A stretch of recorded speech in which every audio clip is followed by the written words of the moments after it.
बेशर्मी, निर्लज्जता, अहंकार, बेहयाई, घटियापन, निर्दयता, इनका चेहरा देखा है आपने? ये है बेशर्मी का, बेहयाई का, निर्लज्जता का, निर्दयता का, अहंकार का और घटियापन का चेहरा। ये हमारे रील मंत्री साहब हैं। इनके कार्यकाल में कितने हादसे हो चुके हैं आप जानते हैं, लेकिन मजाल को इनसे इस्तीफा ले ले। इनसे इस्तीफे की बात तो आप सपने में भी नहीं सोच सकते। भाई चाल, चरित्र और चेहरे वाले लोग हैं। आपने इनका चरित्र देखा ही है।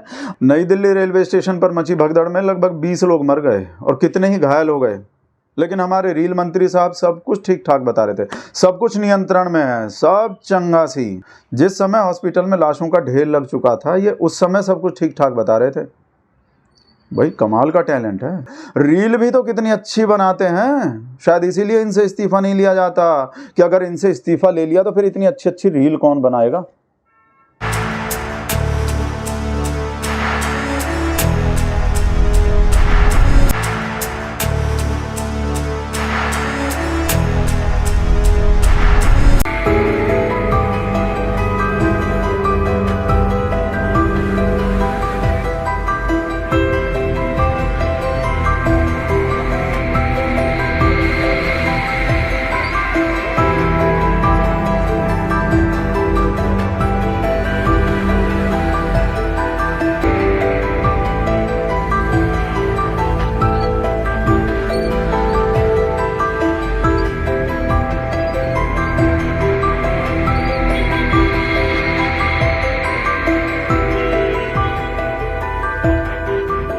भारत माता की, भारत माता की, वंदे वंदे।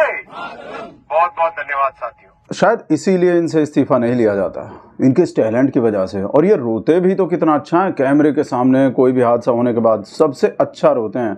और बहुत ही संवेदना के साथ जिन परिवारों के मेंबर्स खो गए, उनको किसी न किसी जल्दी से जल्दी उनके पास उनके परिवारजन पहुंचे। ये हमारा दायित्व अभी खत्म नहीं हुआ है। शायद इसीलिए इनसे इस्तीफा नहीं लेते। और आपको याद नहीं है निंदा मामा राजनाथ सिंह ने क्या कहा था? ये यूपीए की गवर्नमेंट नहीं है भैया, ये एनडीए की गवर्नमेंट है, और एनडीए की गवर्नमेंट में इस्तीफे नहीं होते। नए नए इसमें मंत्रियों के त्यागपत्र नहीं होते हैं भैया, वो यूपीए गवर्नमेंट नहीं है, एनडीए गवर्नमेंट है। नए नए इसमें मंत्रियों के त्यागपत्र नहीं होते हैं भैया, वो यूपीए गवर्नमेंट नहीं है, एनडीए गवर्नमेंट है। बिल्कुल सही कह रहे हैं निंदा मामा राजनाथ सिंह। भाई एनडीए की गवर्नमेंट में इस्तीफा कैसे हो जाएगा? इस्तीफे तो पहले वाली सरकारों में होते थे, लाल बहादुर शास्त्री, नीतीश कुमार, शिवराज पाटिल, और पता नहीं जब भी कोई हादसा हो जाता था तो पहले वाली सरकारों में लोग इस्तीफा दे देते थे, क्योंकि वो चाल, चरित्र और चेहरे वाले लोग नहीं थे ना। चूक है, और ये चूक ही हम सिर्फ इसको नहीं कहेंगे, ये आपराधिक नेग्लिजेंस, क्रिमिनल नेग्लिजेंस। इसलिए इसको हम पहले तो ओन करते हैं इसकी रिस्पॉन्सिबिलिटी, और हमने रिजिग्नेशन दिया। भाई इनकी गवर्नमेंट में इस्तीफा कैसे हो जाएगा? चाहे 20 लोग मर जाएं, चाहे 2000 मर जाएं, चाहे 2 लाख मर जाएं, चाहे नोटबंदी के लाइन में लगे लगे मर जाएं, चाहे कोरोना में पैदल चलते चलते मर जाएं, चाहे बिना ऑक्सीजन के तड़प तड़प के मर जाएं, चाहे गंगा के किनारे पे लाशों के ढेर लग जाएं, चाहे कुंभ की भगदड़ में मर जाएं, और चाहे रेलवे स्टेशन के प्लेटफॉर्म पे मर जाएं, चाहे कितने भी लोग मर जाएं, इनकी सरकार में इस्तीफा नहीं हो सकता। और अगर इनकी सरकार में इस्तीफा हो गया, फिर तो एक तरह से ये स्वीकार करना हो गया ना कि ये सरकार ठीक काम नहीं कर रही है, इस सरकार के मंत्री ठीक काम नहीं कर रहे हैं। फिर तो ये स्वीकार करना हो गया एक तरह से। और मोदी जी की सरकार ठीक काम ना करे, ऐसा हो सकता है भला?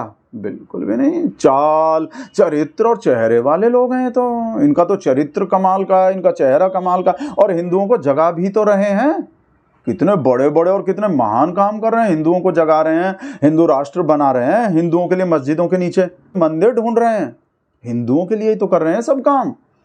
तो हिंदुओं के लिए इतने बड़े बड़े काम करने वाली सरकार में अगर कुछ लोग मर भी जाते हैं तो हिंदू इतना भी सहन नहीं कर सकते क्या? तो इतनी कुर्बानी तो दे सकते हैं लोग। लेकिन लोग रो रहे हैं, जिन्होंने इस हादसे में अपने परिजनों को खो दिया है, किसी ने अपनी बीवी को, किसी ने अपने भाई को, बहन को, भाभी को, बच्ची को। वो लोग रो रहे हैं और कह रहे हैं कि प्रशासन से हमें कोई मदद नहीं मिली। वहाँ भीड़ को मैनेज करने वाला कोई नहीं था, वहाँ पुलिस भी नहीं थी। के बाद हमें कोई वहाँ से प्रशासन से कुछ तो मदद मिल नहीं रही थी, क्योंकि भीड़ बहुत थी। भीड़ को मैनेज करने वाला वहाँ कोई भी नहीं था, कोई भी मैनेज करने वाला भीड़ को नहीं था, कोई पुलिस वाला नहीं था वहाँ पे, और कोई रेलवे का प्रशासन नहीं था। अगर भीड़ को मैनेज करने वाला होता तो कुछ नहीं होता सर। मैम वहाँ पे कम से कम 15-20 लाशें ऐसी पड़ी हुई थी। भीड़ को मैनेज करने वाला कोई नहीं था भाई। इनकी जिम्मेदारी भीड़ को मैनेज करने की थोड़ी है भाई। हमारे नेताओं की जिम्मेदारी तो भीड़ को बुलाने की है, सिर्फ भीड़ को मैनेज करने की नहीं। ज़्यादा से ज़्यादा भीड़ बुलाने की अपनी रैलियों में, अपने रोड शो में, कुंभ में। भीड़ को देखकर तो ये लोग बहुत खुश होते हैं। आपको पता ही मोदी जी कितने खुश होते हैं, योगी जी कितने खुश होते हैं। कितने करोड़ों की भीड़, कितनी भीड़, जहां तक नजर जा रही है भीड़ ही भीड़ है, भीड़ ही भीड़ है। आज चारों तरफ मैंने ऐसी सभा पहली बार देखी है जी, पहली बार देखी है। मैं जहां देख सकता हूं मुझे लोग ही लोग दिखते हैं, बाकी कुछ दिखता ही नहीं है। क्या क्या कमाल कर दिया आप लोगों ने। 40 करोड़, 50 करोड़, 100 करोड़ का इंतजाम। आ जाओ, बस भेड़ बकरियों की तरह आ जाओ। यानी 50 करोड़ आबादी दुनिया के अंदर कहां होगी। उत्तर प्रदेश वासियों, आप दुनिया को बता सकते हैं कि आइए, आपको आस्था का स्नान करना हो, हमारे प्रयागराज में आइए। 50 करोड़ लोग महाकुंभ में स्नान किए हैं। भीड़ ही भीड़, भीड़ ही भीड़।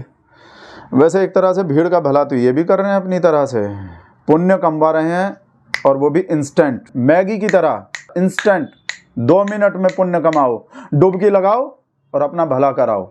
इसीलिए तो इतने करोड़ों की भीड़ आ रही है। इंस्टेंट पुण्य पाने वाली भीड़, इंस्टेंट भला करवाने वाली भीड़। इसीलिए तो हमारे नेता इन्हें अच्छा रोजगार देकर इनका भला नहीं कर रहे हैं, अच्छी शिक्षा देकर भला नहीं कर रहे हैं, अच्छी मेडिकल फैसिलिटी देकर भला नहीं कर रहे हैं। सिर्फ एक डुबकी लगवा कर इनका भला कर रहे हैं, इन्हें पुण्य कमवा रहे हैं, और वो भी अगले जन्म तक के लिए। कितना बड़ा काम कर रहे हैं। Act of God, act of fraud. Fraud की बात भी याद आ गई। अगर अब दिल्ली में चुनाव होने वाले होते और किसी और पार्टी की सरकार होती तो मोदी जी क्या बोल रहे होते? शायद ऐसा ही बोल रहे होते। दीदी, ये एक्ट ऑफ गॉड नहीं, ये तो एक्ट ऑफ फ्रॉड है, फ्रॉड।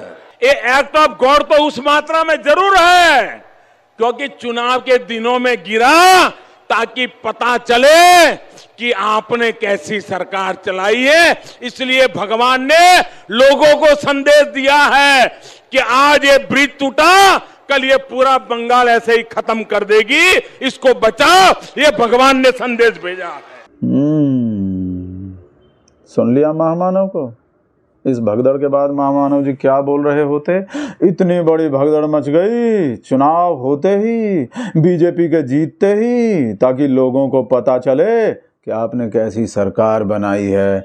इसलिए भगवान ने ये संदेश दिया है कि आज ये इतनी बड़ी भगदड़ मची है, कल को ये पूरी दिल्ली ऐसे ही ख़त्म कर देंगे, इसको बचाओ। भगवान ने ये संदेश भेजा है।